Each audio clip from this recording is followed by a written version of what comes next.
네, 반갑습니다. 좋은 습관 연구소 이승현입니다. 자, 오늘은 경제 공부, 그다음에 재테크 공부 하기 전에 꼭 알아야 할 5가지를 설명드리려고 합니다. 제가 올린 여러 가지 이제 영상들이 있는데 뭐 영상을 많이 올리는 건 아니죠. 네, 그 중에서 경제 공부와 관련된 영상에 대한 반응이 참 좋습니다. 그래서 오늘 이런 걸 좀 준비를 이 하기 전에 꼭 알아야 할 5가지를 한번 좀 준비를 해봤는데, 뭐 사실 제 경험 같은 것들이 다 담겨 있다고 보시면 될 것 같습니다. 예. 제가 이런 경험을 하게 된 거에는 뭐 스스로 이제 알아서 한 공부도 있겠지만은, 최근 작년에 저희 연구소에서 나온 이 돈의 흐름을 읽는 습관을 통해서 배운 어떤 공부법들, 이런 것들도 포함되어 있습니다. 그래서 그런 것들을 직접 해보면서 느꼈던 것들, 뭐 그런 것들을 좀 정리를 했고, 초보자 분들한테 꼭 필요한 얘기라고 생각을 합니다. 자, 첫 번째, 경제 공부는 근육을 키우는 것과 같습니다 라고 말씀을 드릴 수 있을 것 같아요. 경제 공부도 영어 공부랑 저는 이제 비슷한 것 같은데요. 뭐 한 번 한다고 또는 뭐 한두 달 한다고 할 수 있는 게 아니죠. 뭐 자격증이 있는 것도 아니고요. 이렇게 말을 우리가 잘하려면은 계속 말하고 듣고 이제 꾸준히 이렇게 하는 게 이제 중요한데, 경제 공부도 결국은 경험, 그 다음에 지식, 이제 이런 것들이 이제 동시에 쌓일 때, 그때 이제 안목이, 저는 경제를 보는 안목이 생긴다고 생각합니다. 그래서 이 근육을 키운다라는 게 결국은 꾸준한 공부, 꾸준한 경험, 즉 습관이 되어야 한다는 거죠. 그래서 우리가 뭐 유명한 분들 많으시잖아요. 뭐 강의를 듣는다거나 또는 책을 사서 읽는다고 해서 경제 공부가 다 끝났다가 아니라, 계속 참여하고 방송도 시청하고 또 책도 사 읽고 이렇게 꾸준한 학습을 하고 또 계속해서 시장을 모니터링하고 이제 이런 것들이 바탕이 되어야 경제를 잘 알게 된다라고 할 수 있습니다. 예. 그러다 보니까 하여튼 뭐 어렵죠. 계속 바뀌고 하다 보니까 끊임없이 봐야 되고. 예. 그래서 경제 공부는 습관을 가지고 근육을 키우듯이 꾸준히 해야 된다. 이게 꼭 알아야 할 첫 번째고요. 두 번째는, 경제 공부로 책 읽기를 많이들 선택을 하는데 어렵지만 반복해서 읽는 게 좋다라는 말씀을 드리고 싶습니다. 자, 대부분 우리 이제 경제 공부를 한다고 하면 일단 책부터 하나 삽니다. 예, 그죠? 그리고 뭐 책을 사서 이제 펼쳤는데 되게 어렵습니다. 일단 뭐 용어도 어렵고 무슨 말을 하는지도 잘 모르겠고, 그래서 일단 경제책 읽기는 미리, 이 책은 그러니까 경제 공부를 한다는, 경제책을 읽는다는 것 자체가 원래 어려운 거다라고 생각을 좀 해두는 게 전 좋다고 생각을 해요. 그래서 뭐 이 책 저 책 좀, 우리가 얘기하는 유명한 책들도 좀 사보면서 그렇게 막 이것도 읽고 저것도 읽고 이렇게 읽다 보면은 조금씩 이해되는 것들이 있습니다. 그래서 뭐 A 책을 읽을 때는 이해가 안 됐던 내용이 B 책에 유사한 게 있어. 근데 이제 B 책을 읽을 때는 막 이해가 된다거나 그렇게 이해되는 것들이 되게 많거든요. 그러면 왜 그러냐라고 좀 말씀을 드리면, 경제가 어떤 사이클을 반복하는 거기 때문에, 예를 들어서 A 책에서는 A 사이클을 얘기했고 B 책에서는 B 사이클을 얘기했는데, A 사이클과 B 사이클이 알고 보니 30년 주기로 반복되는 거다. 뭐 이런 것들이 이제 많다라는 거죠. 예. 그래서 제가 하나 예를 한번 좀 정리해 봤는데, IMF 때 주식시장이 막 무너졌잖아요. 우리나라 뭐 어떻게 보면 크게 막 문제가 된다는 얘기도 많았었고, 그때 이제 외국인들이 들어와서 한국 주식들을 엄청 매입을 합니다. 근데 그 주식들이 지금 어떻게 보면 몇십 배가 올라가 있는 거죠. 그러니까 개미들이 이제 이때 경험을 한 거죠. 아, 이게 어떤 기업의, 원래 어떤 기업의 문제가 아니라 어떤 대외 변수에 의한 충격은 언젠가는 회복이 되는구나. 펀드멘탈이 무너지지 않는 한 언젠가는 회복되는구나라는 이제 걸 이제 개미들이 알게 된 거죠. 이게 이제 어떻게 보면 A 사이클인 거죠. A 사이클. 근데 이제 B 사이클이 생겼어요.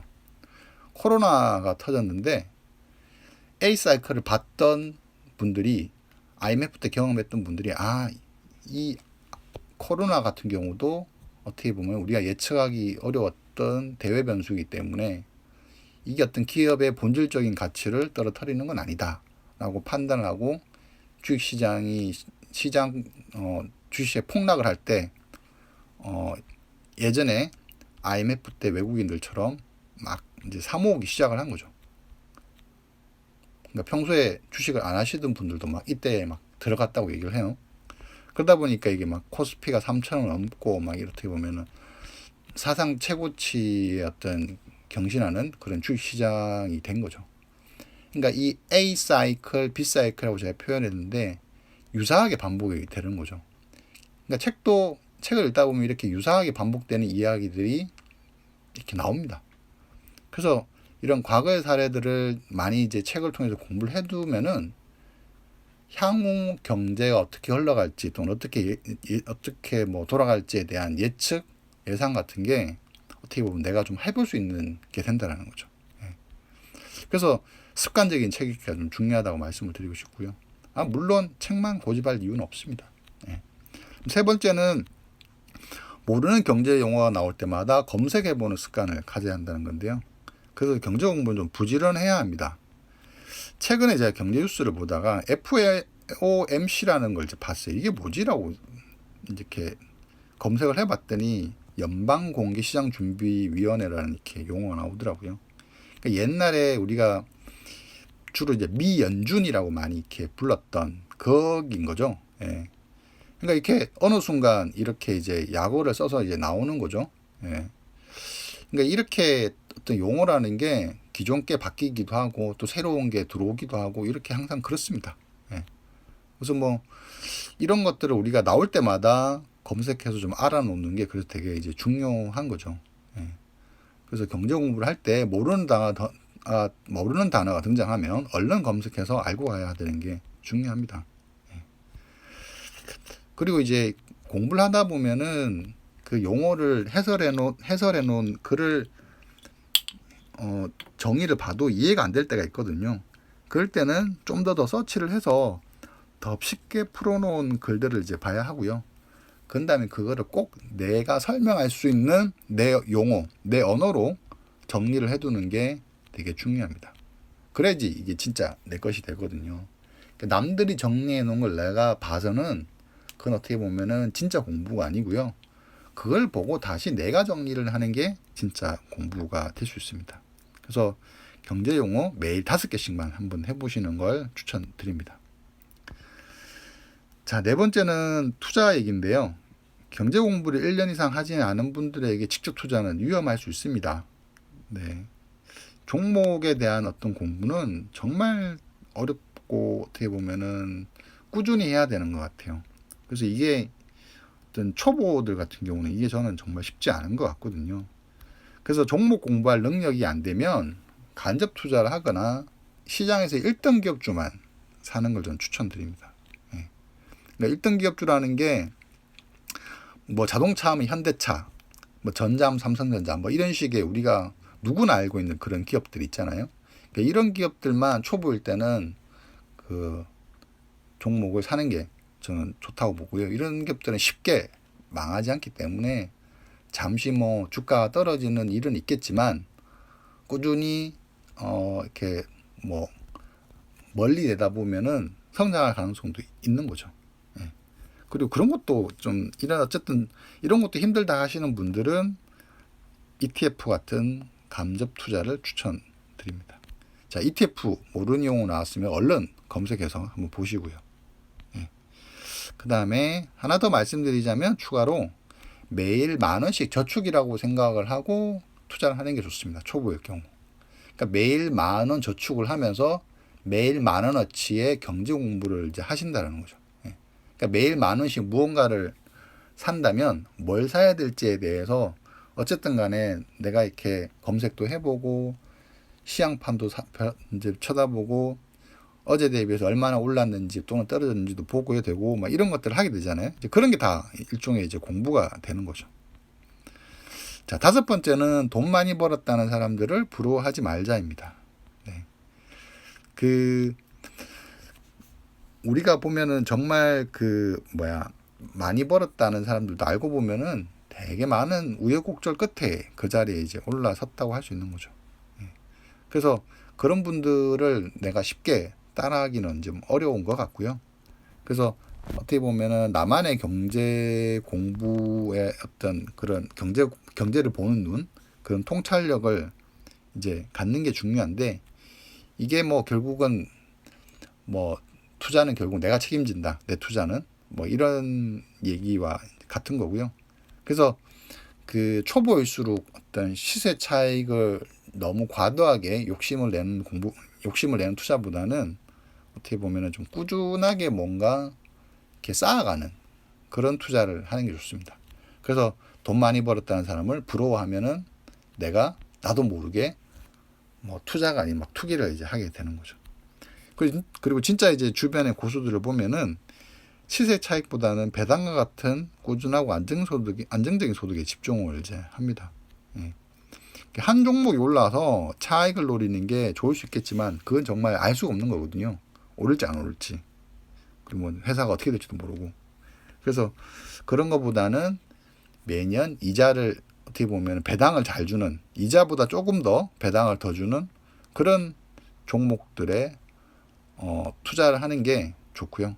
실제 어떤 고수들은 이제 그런 데다가 몇십억씩 놓고 어떻게 보면 수익률을 막 10%, 20%가 아니라 한 5%, 7%, 6%, 뭐 이 정도 수준에서 어떻게 보면은 이제 관리를 하는 거죠. 예. 그래서 한 기업가 어떻게 보면 오래 간다라는 것, 이런 게 어떻게 보면 이제 투자라고 할 수 있는 거고, 그게 아니라 몇백만 원 가지고 한탕하는 것, 이런 건 이제 일종의 투기 같은 거죠.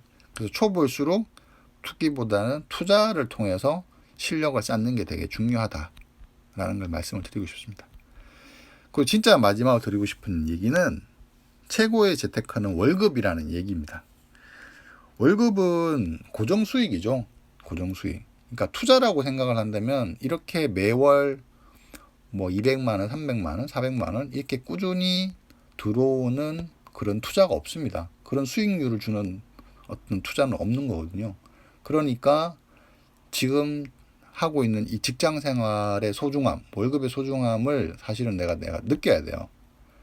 투자 잘했다고 해서 한 10만 원, 20만 원 뭐 벌었다고 막 좋아할 게 아니라 매달 고정적으로 들어오는 이 300만 원의 어떤 중요성이 내가 월 300 이상 투자 수익을 얻을 수 있는 것보다 사실은 더 중요한 거잖아요. 예. 그리고 월 300 이상 투자 수익을 줄 수 있을지는 아무도 모릅니다. 하지만 월급은 충분히 예견할 수 있잖아요. 그래서 이 월급이 되게 중요한 거거든요.